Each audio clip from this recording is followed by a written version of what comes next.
Damai sejahtera bagimu Bapak Ibu Saudara-saudaraku, sahabat renungan harian di mana saja berada. Salam jumpa kembali dalam renungan harian di hari Rabu tanggal 19 Juli 2023. Marilah kita berdoa. Ya Tuhan Allah Bapa kami dalam surga, bersyukur atas ruang dan waktu di hari ini untuk bersama-sama menghayati kasih setia Tuhan yang tidak pernah berkesudahan. Juga dalam kerinduan kami untuk terus dituntun oleh kebenaran firman-Mu menjalani berbagai aktivitas kami hari ini. Kami pun telah sedia untuk mendengarkan firman Tuhan.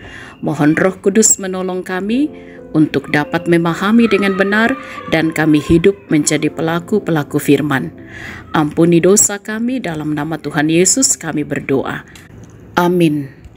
Bacaan Alkitab dari kitab Wahyu pasal 14 ayat 14 sampai ayat 20. Tuaian di bumi. Dan aku melihat sesungguhnya ada suara awan putih, dan di atas awan itu duduk seorang seperti anak manusia dengan sebuah mahkota emas di atas kepalanya dan sebilah sabit tajam di tangannya.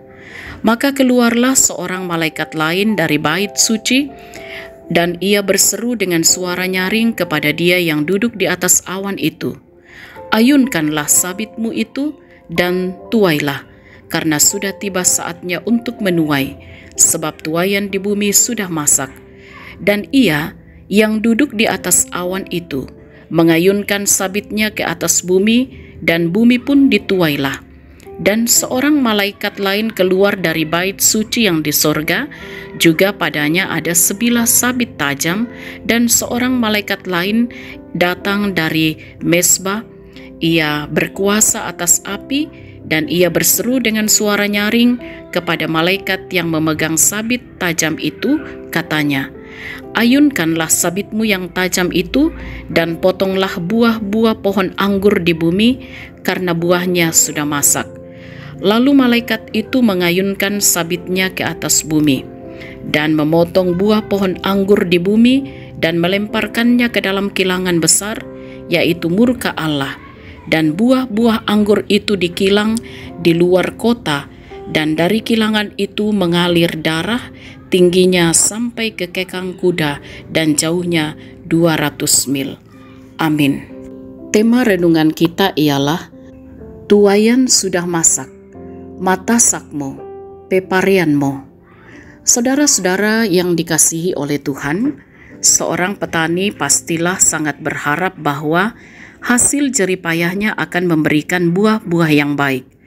Betapa kecewanya seorang petani ketika musim panen tiba dan hasilnya seringkali jauh dari yang diharapkan.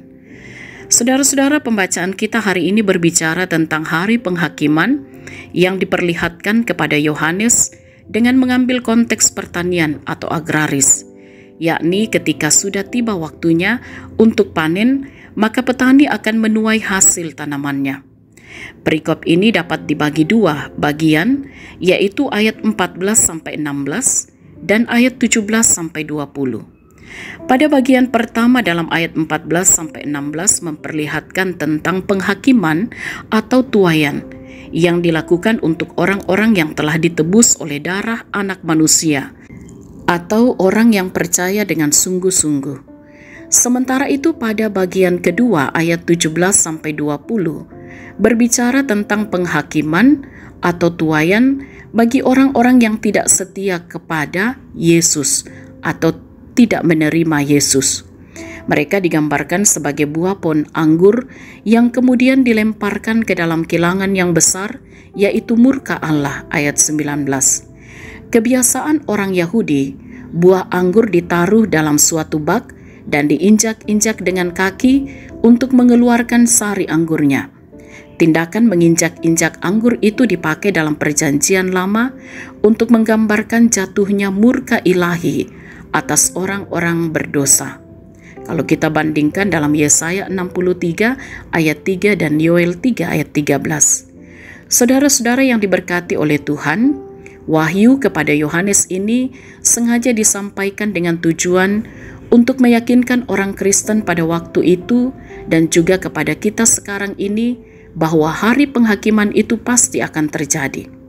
Pada waktu itu setiap orang akan dihakimi menurut iman dan perbuatannya. Bandingkan perumpamaan tentang 5 gadis yang bijaksana dan 5 gadis yang bodoh dalam Injil Matius pasal 25 ayat 1-13. Karena itu saudara-saudara, mari introspeksi diri masing-masing. Di posisi atau kelompok mana kita sekarang? Kiranya kita sebagai orang-orang yang percaya kepada Kristus sungguh-sungguh menghidupi kehidupan yang berkenan di hadapan Tuhan. Amin. Marilah kita berdoa. Tuhan, Sang Empunya kehidupan ini, kami bersyukur kebenaran firman-Mu kembali memberi nasihat bagi kami untuk sungguh-sungguh menjalani kehidupan karunia Tuhan sebagai umat yang percaya kepada Tuhan kami Yesus Kristus, dan karena itu kami berjalan pada kebenaran. Ya Tuhan, topang dan lindungilah kami dalam perjalanan hidup kami hari ini dengan segala aktivitas yang Tuhan karuniakan, bahkan dalam setiap apa yang dikerjakan, diusahakan, kiranya juga senantiasa berbuah baik dalam kehidupan. Dan Tuhan menolong, menuntun anak-anak kami untuk terus bertumbuh, juga dalam pendidikan, bahkan di masa muda mereka. Orang tua kami yang sudah lanjut usia, kiranya senantiasa dijaga, ditopang, dilindungi oleh Tuhan, diberkati dalam masa tua untuk senantiasa juga berbahagia, bersukacita di dalam Tuhan. Mereka yang sedang bergumul dengan sakit, bahkan dalam duka cita, yang berbeban berat dalam berbagai pergumulan-pergumulan kehidupan, ya Tuhan, sumber kekuatan, sumber pertolongan, kiranya menopang setiap anak-anak Tuhan yang sakit dipulihkan, yang berduka cita senantiasa dihiburkan, dikuatkan, ditopang oleh Tuhan, bahkan yang berbeban berat akan terus percaya kasih Tuhan tidak akan pernah berkesudahan. Diberkatilah dan disempurnakanlah sukacita bagi saudara-saudara kami yang boleh menikmati kasih Tuhan dalam pertambahan usia ataupun apa yang boleh dicapai dalam kehidupan ini, untuk semakin menghayati kuasa dan kasih Tuhan sempurna dalam segala hal dan terus mampu bersyukur juga dalam segala situasi dan keadaan. Diberkatilah gereja Tuhan untuk senantiasa hadir di tengah-tengah dunia ini, terus menyatakan kesaksian persekutuan dan pelayanan. Hamba-hamba Tuhan ditopang dalam menyatakan kebenaran, memberitakan Injil, dan setiap kami pun juga akan dimampukan untuk senantiasa menjadi berkat bagi sesama kami dalam segala keadaan.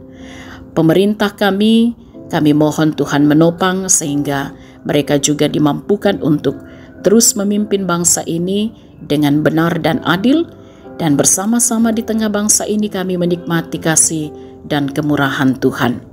Segenap sahabat renungan harian di mana saja mereka berada, kiranya senantiasa diberkati, dijaga, dilindungi oleh Tuhan dalam segala situasi dan keadaan hidup, dan terus yakin kuasa Tuhan pun juga sempurna dalam berbagai keadaan kami, dan kami percaya tidak ada yang mustahil bagi Tuhan. Untuk setiap hal yang kami jumpai, bersama dengan Tuhan, segala perkara dapat kami tanggung. Kami pertaruhkan hidup kami sepanjang hari ini, bahkan sepanjang hidup karunia Tuhan. Ampuni dosa kami Tuhan, sempurnakan doa kami. Kami berdoa dalam nama Tuhan Yesus, itulah Tuhan dan Juru Selamat kami. Amin. Sahabat renungan harian yang diberkati oleh Tuhan, selamat beraktivitas hari ini, tetaplah semangat dalam iman, bersukacitalah senantiasa di dalam Tuhan Yesus, tetap jaga kesehatan. Salam sehat, Tuhan Yesus berkati.